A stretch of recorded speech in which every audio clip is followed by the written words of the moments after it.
এগুলা কে করছো নি? নাই কই কেমনে, নাই কই কেমনে। অভাব নাই সমাজে। জমিতে আইল দিতে গিয়ে আরেকজনের ঠেলাইয়া ঠেলাইয়া ফজরের নামাজ পড়ে মুরব্বী জমিতে আইলে গেছে। ফজরের নামাজ পড়ে কোরআন তিলাওয়াত করে তসবিহ পড়িয়া আরো দুইজনের দাওয়াত দিয়া এরপরে জমিনে ধান লাগাইতে আইল দিতে গেছে, কুদাল নিয়ে কাটতে কাটতে আরেকজনের হাত ঢুকাই দিচ্ছে। এ কথা বলেন ঠিক কিনা বলেন? এমন কুতুব নাই দুনিয়ায়? না জানলে আমি জানি, আমার জানা আছে এগুলো। সমাজ কত খারাপ। অনেক ওলিয়া উলিয়া আছেন এই সমাজে, ঝড় তুফানের দিনে ঝড় তুফান দিয়েছে, গাছের আম পড়েছে, আম কুতুব উঠছে তাহাজ্জুদের নামাজ পড়তে, আরেকজনের গাছের আম খুঁজতে লাগছে। এ কথা বলেন না কিন্তু? এগুলো নাই নাই আল্লাহর কুতুব উঠছে তাহাজ্জুদ পড়তে, লাইট দিয়ে খুঁজতেছে কার গাছের তলে আম পড়ছে। আল্লাহ কই কি ও তাহাজ্জুদে উঠছো না আম খুঁজতে উঠছো? এমন লোক সমাজে ছিল নি কোন? আপনারা বলেন আসেনি? বলেন। একজনকে বলছে বাবা এই জমিটা মাপতে হইব, তুমি একটু আঙ্গুলটা ঠিক মতো করে ধরো। আরেকজন কানে কানে কইছে 200 টাকা বেশি দিব না, আঙ্গুলটা একটু অধিক সরাইয়া ধর। সুতাটা একটু সরাইছে, পুরা লম্বা 1 ডিসিমেল গেছে গা। হয় না এগুলা? হয় না? হয়। বহুত কুতুব আছেন সম্পত্তি রেজিস্ট্রি করতে গিয়ে আরেকজনের নাম ঢুকাইয়া দিছে। আছে না এগুলা? বাবা আমি বলতেছি এগুলা সব অন্যায়, হারাম। আল্লাহ বলেছেন বান্দা আমার হক নষ্ট করেছ, আমি হয়তো তোমাকে ক্ষমা করে দেব, আমি হয়তো বা কোনোদিন তোমাকে ক্ষমা করে দেব, কিন্তু বান্দার হক নষ্ট করলে তুমি আশাই করো না আমি যে তোমাকে ক্ষমা করব, তুমি আশাই করো। এই যে দোকানে বাদাম বিক্রি করতেছে, আপনি যে দাঁড়াইয়া বাদাম কিনলেন 5 টাকার, খায়া ফালাইলেন আরো 2 টাকার, করেন না এগুলা? কথা বলছেন না কেন? করছেন নি? টাকা দিলেন না, এটা তো হারাম খাইলেন, এটা তো হারাম খাইলেন। একজনের দোকান রাস্তায় বসে জুস বিক্রি করতেছে, ফল বিক্রি করতেছে, আপনি বলেন এখানে বিক্রি করা যাবে না, আমার চান্দা দিতে হইব, আর না হইলে আমার খাওয়া 1 কেজি আপেল দে। 1 কেজি আপেল নিয়ে আপনি শ্বশুর বাড়িতে গেলেন, টাকা দেন নাই। এগুলা কি করেনি? করে না এগুলো এলাকায়? হালাল না হারাম? সবাই বলেন হারাম কাজ করা যাবে ইনশাল্লাহ। দিলে এটা বসাইয়া দেন, আমরা হারাম খাবো না আপনি জমিতে 1 হাত ঠকে যান, 1 ডিসিমেল ঠকে যান, আপনি জিতে যাবেন। কিয়ামতের দিন আপনি জিতে যাবেন। যে আপনাকে ঠকালো সেই মরে যাবে।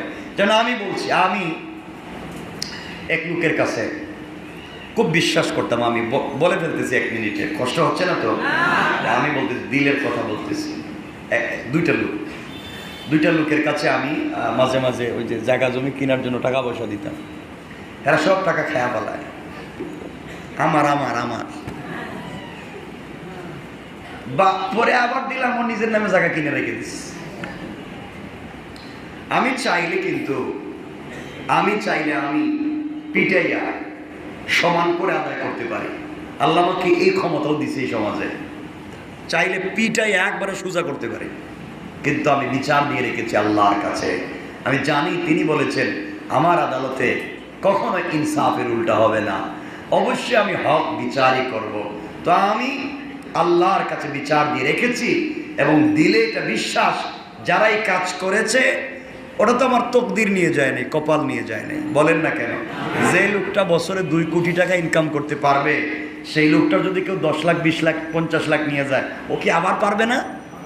কারণ বেঁচে থাকলে আল্লাহ সব করতে পারবে। ঠিক আছে না ইনশাআল্লাহ?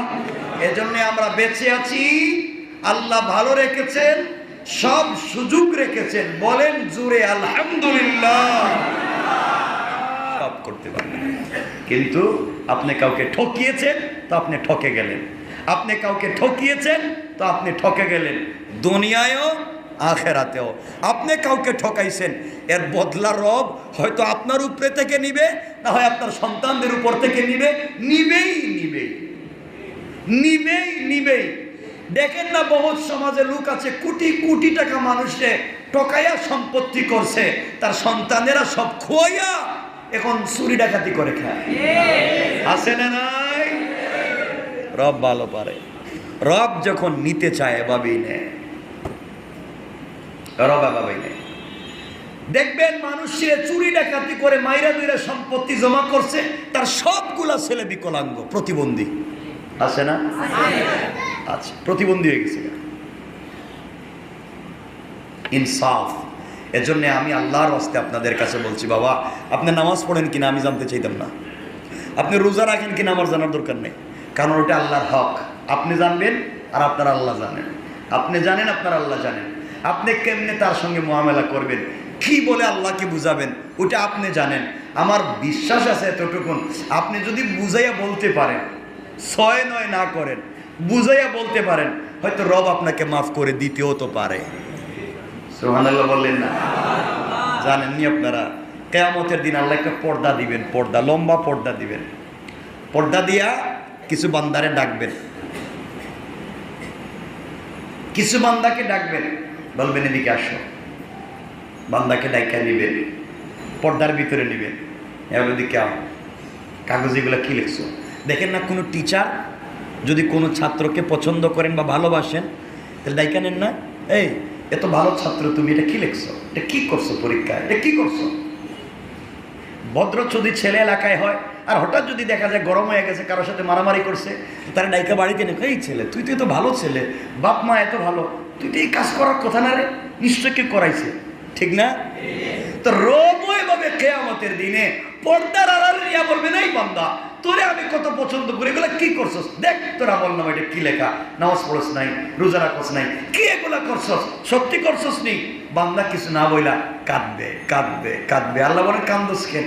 আল্লাহ আমার ভুল হয়ে গেছে।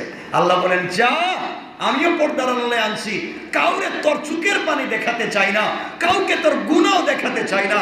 রব এই মুহূর্তে তোকে মাফ করে নতুন কাগজ হাতে ধরাইয়া দিলাম, জান্নাতি বলে। রব তো তার নাম। যেন বান্দার হকের ব্যাপারে কিছু জানি না, আমি আল্লাহর হকের ব্যাপারটা বলে দিলাম। আমার খুশি লাগতেছে যে আজকের দিনে আপনারা প্রোগ্রামে আসছেন, খেলা দেখতে যান নাই না? খেলা কি শেষ হয়ে গেছে নাকি? তা টাইম দেখতেছেন নাকি? তা আমার নিয়ত আজকে ছাড়তাম না, না আমিও কষ্ট দিব না, আমি চাইলে দিব, আপনাদের কষ্ট দিতাম না। খেলা দেখেননি? হাত দেখেন তো দেখি, কারা কারা দেখেন, দেখে না দেখি। ওরে আল্লাহ, এরা ওলিয়ে না দিতে। শোনেন, কখনো হারাম কাজ করা যাবে না, আমি বলছি না। দেখেন, আমি আরেকদিন বলছি, আজকে এটা সময় নষ্ট করবো না। আমি একটা প্রোগ্রামই তৈরি করেছিলাম 1 ঘন্টা। আল্লাহ যদি আগামী শুক্রবার, কয় তারিখ পড়ে?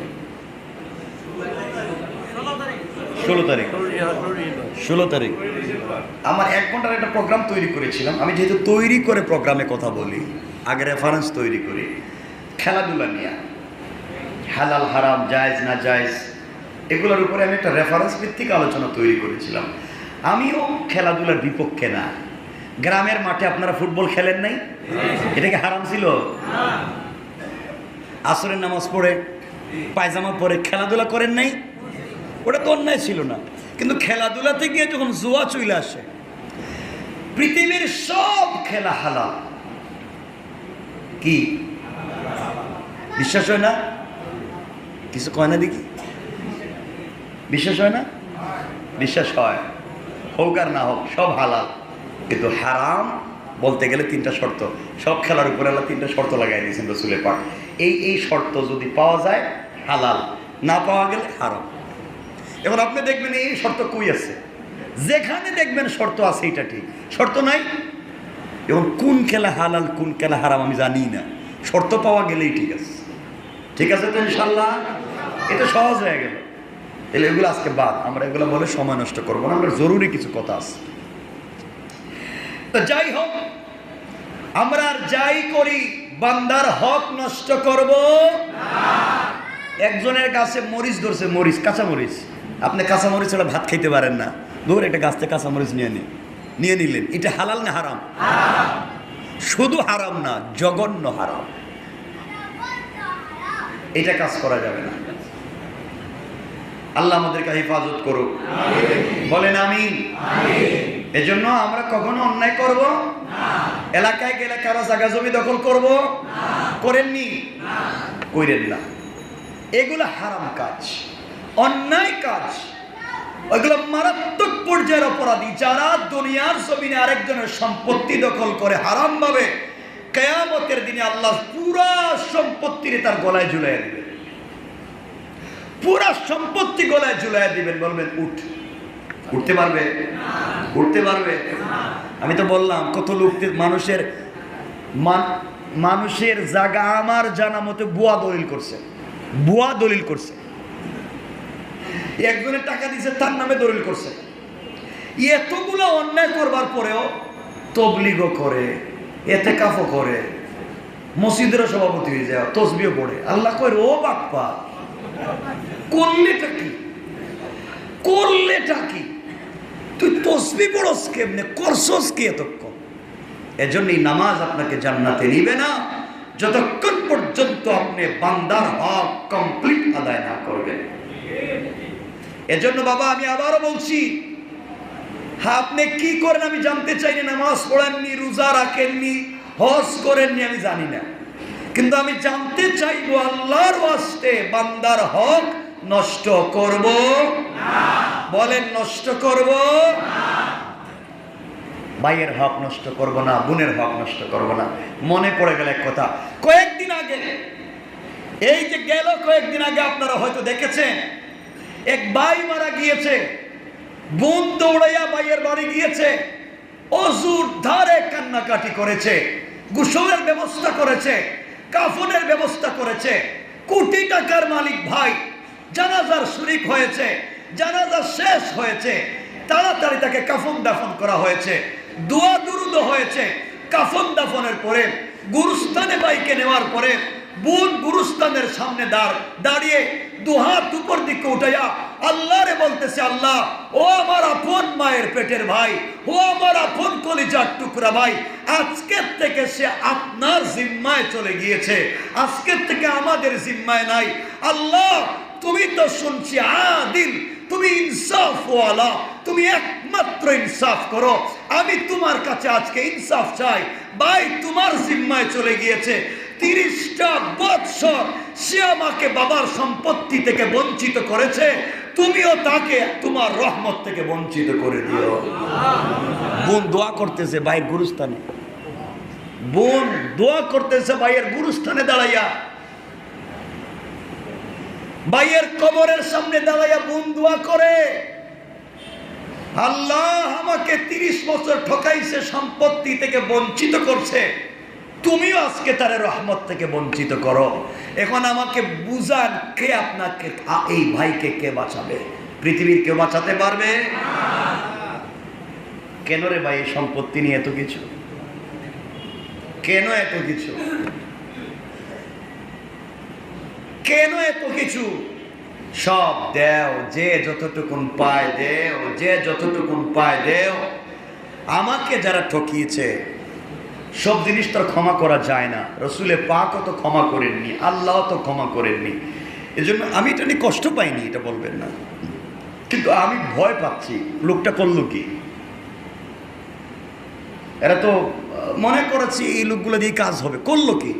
এই জন্য আমি বলছি আল্লাহ আমাকে সহ এভাবে আমার এই মুসল্লিদেরকে যারা সম্পত্তিতে ঠকিয়েছে, 2 নম্বরই করেছে, আমরা সবাই তোমার কাছে বিচার দিলাম। দুনিয়ার জমিনে অবশ্যই তুমি পাবলিক, 1000 কোটি কোটি পাবলিককে ঠিক রাখার জন্য এদের বিচার করবা, আর কিয়ামতের দিন গোটা দুনিয়ার সৃষ্টির সামনে বিচার করো। সবাই জুড়ে বলেন আমিন, আরো জুড়ে বলেন আমিন। সুতরাং দুনিয়ার জমিনে কারো হক নষ্ট করা যাবে না। আল্লাহ রাব্বুল ইজ্জত ওয়াল জালাল বললেন, ইয়েতিম বড় হয়ে যাচ্ছে দেখে তাড়াতাড়ি তোমরা সম্পত্তি খেয়ে ফেলো না। ইয়েতিমের